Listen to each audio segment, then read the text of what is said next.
Você já teve a sensação de estar fazendo tudo certo, mas de repente, sua vida parece desmoronar. Você visualiza, afirma, acredita e mesmo assim, as coisas começam a piorar? Se isso está acontecendo com você, esse vídeo vai abrir uma porta que talvez ninguém te mostrou antes. O que você está prestes a assistir vai te conduzir por uma jornada de compreensão profunda. É um mergulho em algo que quase ninguém fala com clareza.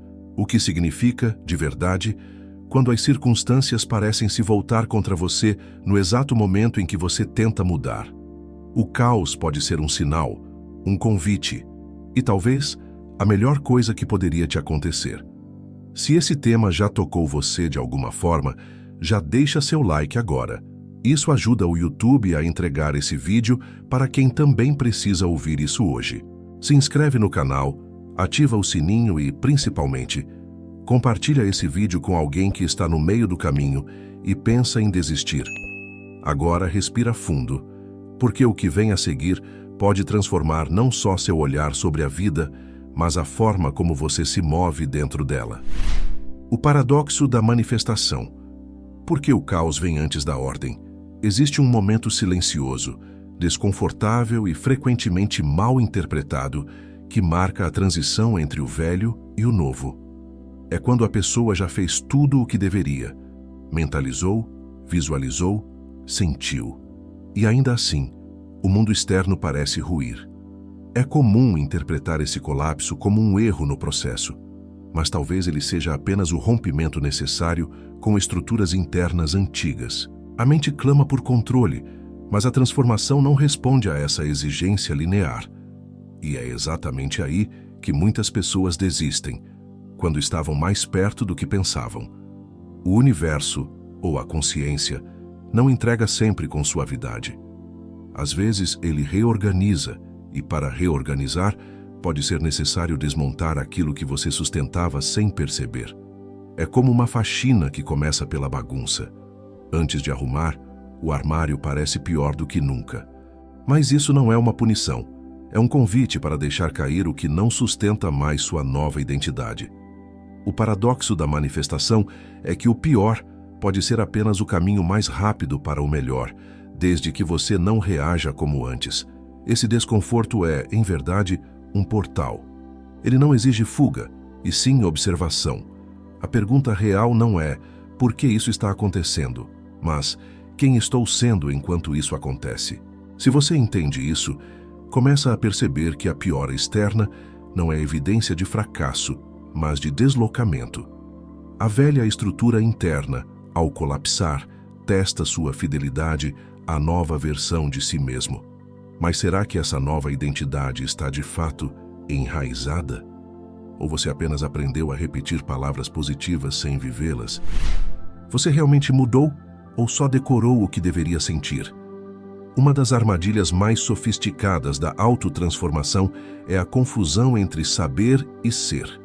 Muita gente aprende sobre estados, desejos realizados, afirmações e assume que, por entender intelectualmente o processo, já o viveu de fato. Mas decorar frases poderosas não é o mesmo que incorporá-las. Sentir algo por 5 minutos e depois ceder ao desespero do nada mudou denuncia que o antigo estado ainda comanda. É fácil confundir entendimento com mudança quando buscamos controle mais do que entrega. A mudança real não é ruidosa. Ela acontece no silêncio entre estímulo e resposta, quando você percebe que reagiu diferente, mesmo sem se dar conta. É a ausência do velho impulso que mostra o nascimento do novo. Muitos acreditam ter mudado só porque conseguem repetir o que ouviram em vídeos ou livros, mas basta um contratempo para que a máscara caia. O estado desejado não é uma roupa que se veste em público, é a pele que se mantém até no escuro, quando ninguém está olhando. Quando você de fato muda, não precisa provar nada. Não há esforço em parecer positivo. A paz interna começa a guiar até mesmo as ações externas mais simples. O problema é que, se o novo estado ainda não é natural, qualquer abalo trará à tona a performance que você criou em vez da identidade que você integrou. E então, quando as circunstâncias desafiarem sua suposta evolução, você saberá. Era performance ou era verdade? A resposta estará visível em suas reações, e isso nos leva a algo ainda mais perigoso. A ilusão do termômetro externo. Como medir seu progresso sem olhar para fora? É instintivo procurar validação no que é visível. A maioria das pessoas mede o próprio crescimento observando se o relacionamento voltou, se o dinheiro entrou ou se a saúde melhorou. Mas essa é uma ilusão perigosa, porque o mundo externo é apenas um reflexo atrasado daquilo que já foi gerado internamente. Esperar que ele mude primeiro é como esperar ver o reflexo no espelho antes de sorrir. A imagem só muda quando você muda, não o contrário. O problema é que usamos as circunstâncias como bússola, mas elas funcionam mais como espelhos rachados. Elas não revelam o agora, e sim ecos do que já passou dentro de você. Quando você faz do externo o seu termômetro, estará sempre oscilando, um dia otimista, no outro em desespero. A verdadeira estabilidade nasce quando você entende que a mudança visível é o último estágio da transformação, e não o primeiro. Até lá, manter-se no novo estado, mesmo sem prova, é o verdadeiro sinal de avanço. É por isso que a autoconsciência se torna a ferramenta mais poderosa. Sua paz, sua confiança, sua capacidade de não reagir como antes, tudo isso revela muito mais do que um resultado imediato. O mundo ainda pode parecer confuso, mas seu centro permanece firme. A pergunta certa não é o que está acontecendo fora, mas como estou respondendo por dentro. E essa resposta, silenciosa e profunda, abrirá espaço para você perceber os primeiros sinais reais de virada. Mas nem sempre esses sinais virão de onde você espera. Como reconhecer o seu ponto de virada, mesmo em meio ao colapso? O ponto de virada raramente parece mágico. Na maioria das vezes, ele surge disfarçado de frustração, perda ou silêncio. Você pensa que está afundando, mas na verdade está mudando de pele. Esse é o momento em que o mundo deixa de reagir como antes, mas ainda não responde como você deseja, e isso cria um vazio incômodo. Mas esse vazio não é o fim. Ele é a transição entre versões de você mesmo. É aí que tudo se decide, porque é nesse espaço que você escolhe em qual estado permanecer. Você começa a perceber o ponto de virada quando suas reações antigas não encontram mais eco em você. Aquilo que antes te tirava do eixo, agora passa despercebido. A ansiedade, embora ainda presente, não te domina. O medo ainda sussurra, mas você não obedece. É como se você estivesse testando silenciosamente a solidez do seu novo estado. Não é glamour, é maturidade. Você começa a perceber que não se trata mais de conquistar algo, e sim de sustentar a frequência de quem já é. Esse ponto de virada é sutil, mas real. E ele é sempre interno, nunca anunciado por trombetas no céu ou coincidências milagrosas. A mudança começa a se revelar pela forma como você observa a própria dor, como acolhe a dúvida e como lida com os nãos da vida. O velho colapsa para que o novo tenha espaço. Mas esse novo só se estabelece se você estiver disposto a desapegar de como as coisas deveriam ser. E aí surge a pergunta que move tudo. O que suas reações dizem sobre quem você ainda acredita ser? Resistência emocional. O que ela revela sobre quem você ainda acredita ser. Toda emoção que te incomoda é uma mensagem sobre a sua identidade.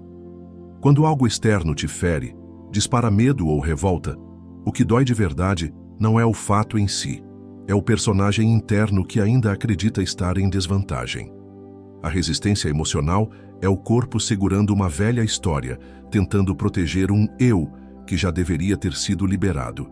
Não há nada errado em sentir, mas sim em se identificar com o que sente como se aquilo fosse a sua verdade definitiva. Emoção mal compreendida é prisão. As emoções não são inimigas, mas mensageiras. A raiva pode estar dizendo que você ainda se sente impotente. O medo, que você ainda não se vê digno. A tristeza, que você não se libertou do passado. Quando você para de resistir às emoções e começa a escutá-las, elas se transformam. Mas enquanto continuar lutando contra o que sente, estará alimentando a versão antiga de si mesmo. A resistência não é o problema. É a chance de enxergar onde ainda há conflito entre o que você quer ser e o que você ainda acredita ser. A grande virada ocorre quando você deixa de se julgar pelas emoções que surgem. Em vez disso, você começa a observar: por que essa reação ainda mora em mim? Essa pergunta abre portais de cura. Ela revela os pontos cegos que impedem sua transformação de se consolidar. Toda emoção é um reflexo fiel do seu estado, não do mundo, nem dos outros.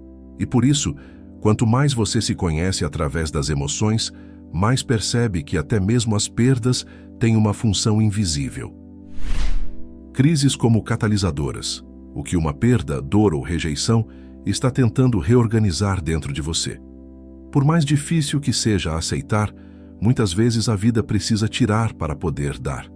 A perda não é castigo, é corte cirúrgico. Ela remove aquilo que está desalinhado com a nova identidade que você diz querer. E o mais desafiador é que essa remoção quase nunca parece justa. Quando alguém se afasta, quando um emprego termina, quando um plano afunda, o instinto é se agarrar. Mas talvez a crise só esteja revelando o que nunca te pertenceu de verdade. Apenas te acostumou com o pouco. As dores emocionais que surgem nesses momentos de ruptura são proporção direta da rigidez com que você vinha segurando aquilo. Se dói muito, é porque havia muito apego. Se revolta, é porque ainda havia expectativa. Crises são reorganizações internas disfarçadas de caos externo. É o colapso do que não sustenta mais quem você está se tornando. Às vezes, o universo precisa empurrar a porta porque você não teve coragem de fechá-la por si mesmo. E quando ela se fecha, começa o trabalho invisível de reconstrução. Cada rejeição carrega uma mensagem codificada. Isso não condiz com quem você realmente é. A dor da rejeição pode ser lida como desvalorização, mas também pode ser vista como filtro do destino. Só permanece o que ressoa. Tudo o que desmorona tem a missão de te levar de volta ao centro. E nesse retorno, você descobre uma verdade simples e poderosa. O que é seu não te faz sangrar para ficar. O desafio agora é não cair de novo no papel de vítima, mas se observar por dentro, pois ali já mora a próxima pista. Reações silenciosas. O poder da indiferença autêntica como prova de evolução. A verdadeira evolução não grita. Ela não precisa se justificar, convencer ou reagir. Ela se revela no silêncio diante do que antes te desestabilizava.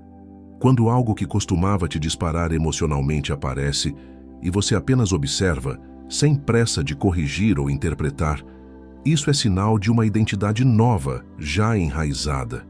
Essa indiferença não é frieza, é maturidade. É o resultado de quem parou de lutar contra a vida e aprendeu a confiar no movimento interno mais do que nas provas externas. Muitos confundem indiferença com fuga, mas elas vêm de lugares diferentes. Fugir é negar o que sente. Indiferença autêntica é estar em paz com o que antes te feria. É o desapego profundo que surge quando você entende que não precisa mais controlar os cenários para se sentir seguro. A paz deixa de ser uma meta e passa a ser o seu estado base. E quanto mais natural esse estado se torna, menos o mundo tem poder sobre você. O que muda não é o que acontece, mas o que isso significa para você agora. É nesse ponto que suas reações viram bússolas confiáveis. Se você não precisa mais se provar, nem se defender, é porque finalmente reconheceu quem é. E reconhecer quem você é significa agir de acordo com essa consciência, sem alarde, sem espetáculo. A manifestação vira consequência, não objetivo. A neutralidade emocional, longe de ser apatia, é solo fértil para novas experiências. Mas há uma diferença entre parecer calmo e estar realmente ancorado. A próxima pergunta é: onde, de fato, você está sustentando sua identidade? Não se trata de não ligar, mas de ancorar-se no que já é seu por direito. Existe uma diferença fundamental entre ignorar a realidade e transcender sua influência. Não ligar pode soar como desconexão, descaso ou fingimento. Mas o verdadeiro poder não está em evitar o mundo, e sim em olhar para ele sem perder a própria centralidade. Ancorar-se no estado desejado não é forçar positividade, mas assumir internamente que o que você deseja já é seu. Quando isso se torna natural, você não reage mais ao que nega esse fato. Você apenas mantém o que já sabe ser verdade. Esse estado de ancoragem é sutil, mas firme. Você pode ouvir um não, receber uma crítica ou enfrentar um atraso, mas nada disso muda sua vibração base. Não porque você está tentando parecer inabalável, mas porque a convicção já mora em você. É a diferença entre quem precisa afirmar constantemente que tem fé e quem vive como se a realidade já tivesse se curvado à sua decisão interna. A manifestação não exige esforço constante, e sim permanência silenciosa. Ancorar-se é lembrar, todos os dias, de onde você já decidiu viver internamente. É carregar o já é meu, como se fosse um traço da sua personalidade, não um desejo pendente. E quando esse estado é mantido, até os obstáculos parecem temporários demais para te mover. O que te sustenta não é mais o resultado, mas a clareza do seu lugar interno. E se você se distrair, tudo bem, desde que saiba voltar. Mas como fazer esse retorno prático ao estado desejado, quando tudo parece puxar você para fora? Práticas para reestabilizar o novo estado quando tudo desafia sua fé. Mesmo os mais conscientes oscilam. Dúvidas vêm. O mundo grita. A mente tenta retomar o controle antigo. E é nesse momento que você precisa de práticas simples, mas poderosas, que funcionem como âncoras. Não para forçar um estado idealizado, mas para lembrar o corpo e a mente de que há outro lugar interno onde você pode habitar.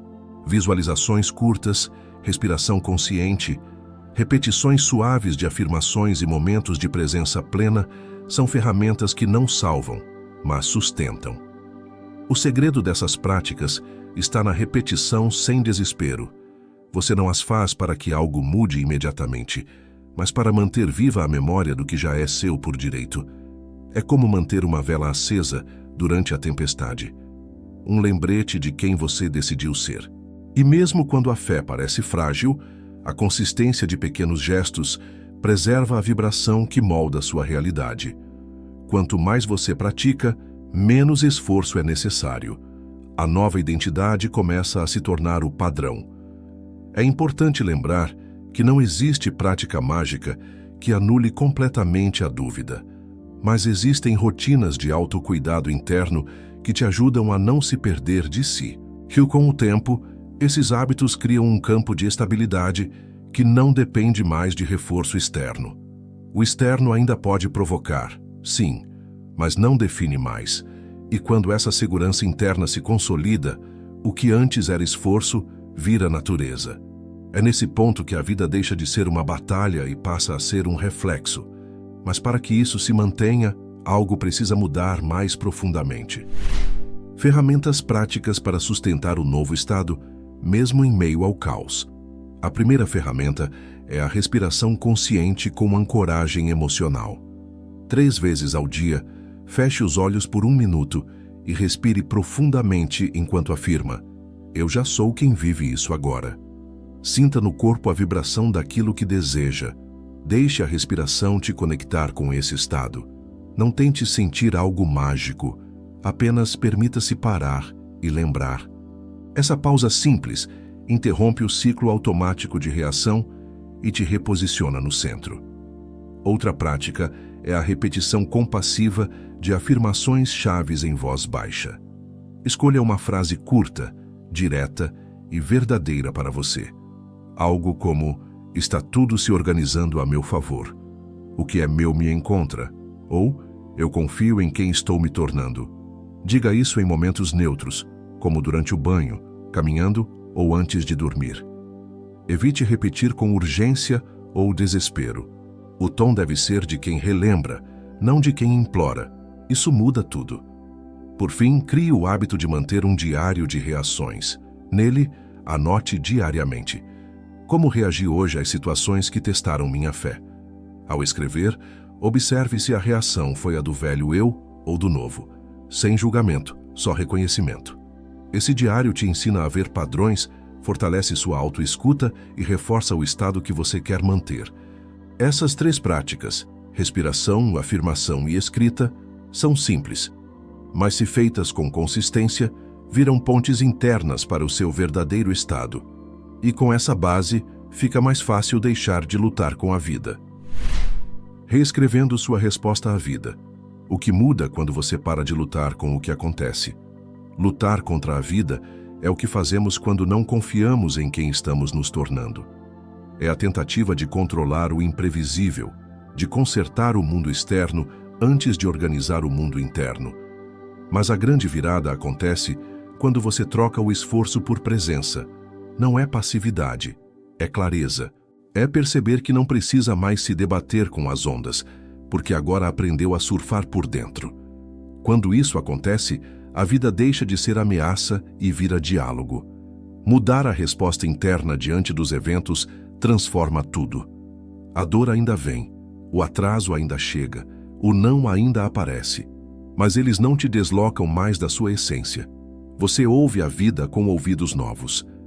A realidade externa continua se movendo, mas agora ela não dita mais a sua frequência. A paz que você cultivou não depende mais de resultados, e sim de um estado interno que já está em casa. Esse é o ponto onde o velho você já não encontra mais espaço. É aqui que você percebe que nunca se tratou de conquistar nada, mas de lembrar quem você sempre foi. Toda manifestação é secundária diante dessa redescoberta, porque quando você para de lutar com o que acontece, começa a dançar com o fluxo da vida. O externo se alinha, não porque você forçou, mas porque você finalmente se alinhou com você. E esse alinhamento é o verdadeiro milagre. Se você chegou até aqui, respira fundo. Talvez você já tenha percebido. A vida não está te punindo. Ela está te reposicionando. Cada colapso, cada silêncio, cada aparente atraso pode ser apenas o cenário antigo se desfazendo para que o novo tenha espaço para florescer. Não se apresse em julgar o que está acontecendo agora. Às vezes, o que parece retrocesso é, na verdade, impulso. Você não precisa mais lutar com a realidade. Você pode habitá-la com consciência, com coragem e com confiança. A manifestação verdadeira não é um evento mágico. É um movimento interno que começa quando você decide responder à vida de um novo lugar. E é por isso que eu quero te convidar agora a escrever nos comentários: está tudo se organizando a meu favor. Escreva isso não só para afirmar, mas para ancorar. Escrever é um ato de decisão. É declarar ao universo e a si mesmo que você está escolhendo confiar. E, para fechar, eu deixo uma frase poderosa de Carl Jung, que traduz tudo o que conversamos até aqui. Aquilo a que você resiste, persiste. Aquilo que você aceita, se transforma. Nos vemos no próximo vídeo.